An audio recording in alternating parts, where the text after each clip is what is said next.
So Jesus gives these three parables of the kingdom. We're going to focus on the first one, the weeds and the wheat in the field. When he's talking about the kingdom, when he gives parables that refer to the kingdom, he's talking about two things. One is like the fulfillment of the kingdom when the age ends and the end of the world comes and everything is remade and renewed. But he's also talking about the kingdom as it is growing in the world now, which is the church. Okay, so in all of these parables, when Jesus says the kingdom is like this, you can replace it and say the church of Jesus is like this. And he says the kingdom is like this. There are weeds and wheat in this field.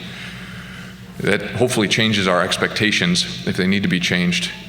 We can't expect, Jesus teaches us, we can't expect like a perfectly pure and perfected church until the end of the world.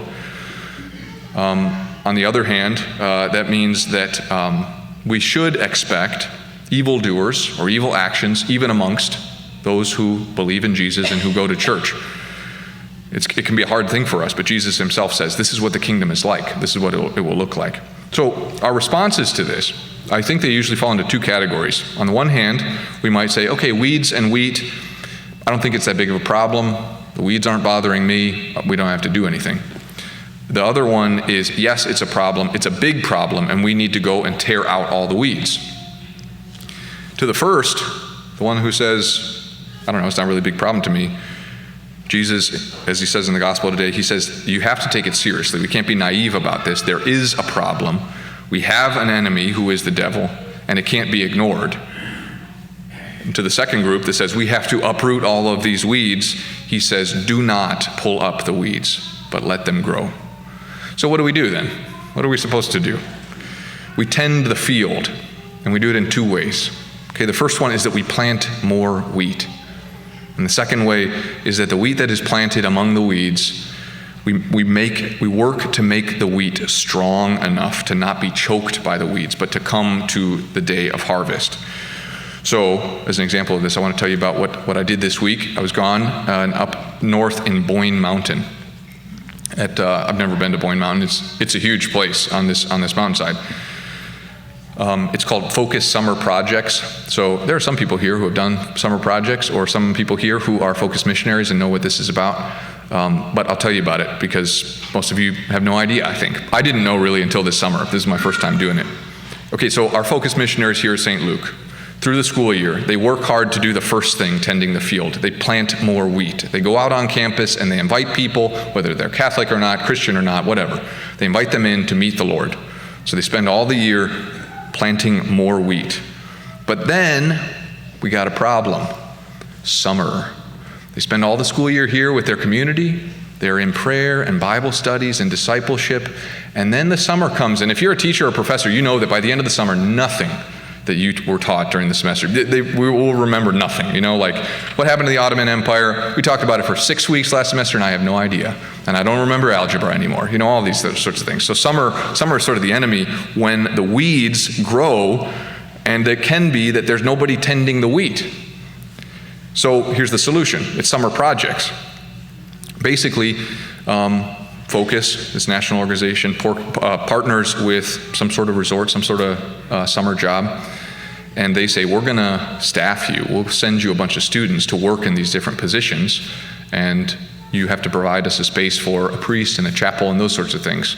So all of these summer places are eager for workers. You know, it's hard for them to find them. So when they say, you'll supply 50 or 100 college students to work for us for the summer, great, we'll do what you want. So there were about 50 students up in Boyne Mountain. There were a few from Michigan, but most of them were from different places like Texas or Kansas or Mississippi or Louisiana, from all over the place. Some of them have just started following the Lord, so they're like a newly planted seed. Some of them have been doing this for longer, but all of them have a real deep commitment to growing as the Lord wants them to grow. And so then there are missionaries there who oversee and guide the whole summer. Each of the students, while they're there, they're doing 30 or 40 hours of work in different places. Some of them are in the kitchen. Some of them are, taking people's luggage to their room. Some of them are working on maintenance and those sorts of things. So they're doing a regular job. They have to make their own food. They have to do their own laundry, all those sorts of things. And then during the week, they're in formation and discipleship. So each week, there's one or two priests there who are the chaplains. So I was there by myself. I was the chaplain last week. The priest before me, the week before, he was from Detroit, and the priest after me, he's coming from New York City. And the priests are there for Mass and for adoration and for confessions and everything, but especially for these spiritual coaching sessions, which is basically like you can make an appointment and you meet with this priest for 45 minutes, and we don't talk about like, oh, my roommate leaves his dirty socks all over, or I don't like, making my own food, but it's more like, what is the Lord doing for you? What's happening? How are you responding to him? So they are beautiful and deep, deep conversations. All of the students there, they go to Mass every day. Every day, they spend an hour in prayer before the Blessed Sacrament. Every week, they have a Bible study. Every week, they have some sort of formation topic. So they bring in a speaker, and the speaker speaks for about an hour on certain topics. So while I was there, 2 Dominican sisters from Nashville came up, and they spoke about Marian devotion. It was beautiful. And then there are different events and excursions that happen. So like on Thursday, we took a trip to Mackinac Island, and I've never been there. And I stepped in horse poop, and and I bought some fudge. And then on Friday, there was a talent show also that was put on by the students. So they have been there for like 6 or 8 weeks, I don't remember. And they're living together and praying together and struggling and growing and encouraging each other. So to see them in these different settings, not just in the chapel and not just at work, but out on Mackinac Island, taking a bike ride or during the talent show, there's just like this very tangible joy and love that has grown up for the summer. So what they're living over the summer is a life of discipleship that is nourished by prayer and by community and by formation and by a life of discipline. In other words, what Summer Projects does is the second thing that has to do with tending the field, that is taking these planted seeds of wheat and making them strong and fertile so that the weeds do not choke them out. There were just many very beautiful conversations that I had with the students. They make an appointment. It is so beautiful to be a priest because they just met me, and all they know is that this priest has come to be our chaplain for the week, and so they will trust you and trust themselves to you right away. But a lot of the conversations were like, the Lord is revealing himself and his love for me in this way, but I'm comfortable with this old way, and I'm hesitant, and I don't know how to respond. So then we talk about that. Or I'm afraid that the Lord, if I give him more of myself, that he will ask me to do something that I do not want to do. I'm afraid. And we talk about that. Or it's things like, the Lord is doing wonderful things in me, and I don't know how to thank him. And I don't want to be slowed down. I know that I'm changed, and I don't want to lose it at the end of the summer. I was talking to one of the sisters from Nashville, Sister Mary Rebecca, and she just commented how, she said, all of us have a time where our first love for God is given to us, where he pours out, he breathes this fire into us, and we give our whole selves to him. And then through our lives, it kind of becomes blurred or gray, and we have to recover it and blow the dust off it and return over and over to this first love. But she said, with these students, what was so beautiful to her was that we, the sisters and me, the priest, we were able to watch the Lord nourish this first love in them. And so it is just like encouraging and inspiring and beautiful and makes you thank God over and over for his goodness. So I'm telling you all of this not just so that you can have an update on what the week was like, but because again, this is one way, this is an example of how to do this second way of tending the field. We have to plant the seeds, but then we have to strengthen them and fertilize them and water them and give them sunshine.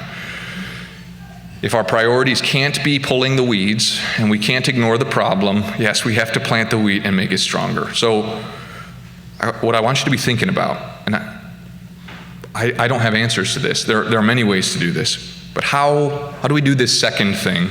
Well, how do we do both things? How do we do the first and second ways of tending the field at St. Luke? How does it work? Not when you're a college student working with missionaries at Boyne Mountain, but how does it happen in a parish, in this parish? Parents, how does this happen? How can you nourish and strengthen these plants of wheat in your family? And how does a parish equip you to take good care of the portion of the Lord's field that has been entrusted to you? I don't expect you to just jump into action, and I don't expect you to just have an answer right away. But I want you to think about it because I'm thinking about it. The weeds are real and thriving and not going away. And I meet every day many unhealthy wheat plants that are threatened with being choked out. You know how this goes.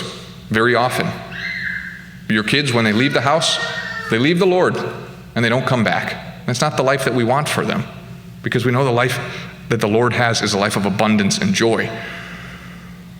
So St. Luke can be the place where this happens, where the weeds do not disturb us because the crop is so plentiful and thriving.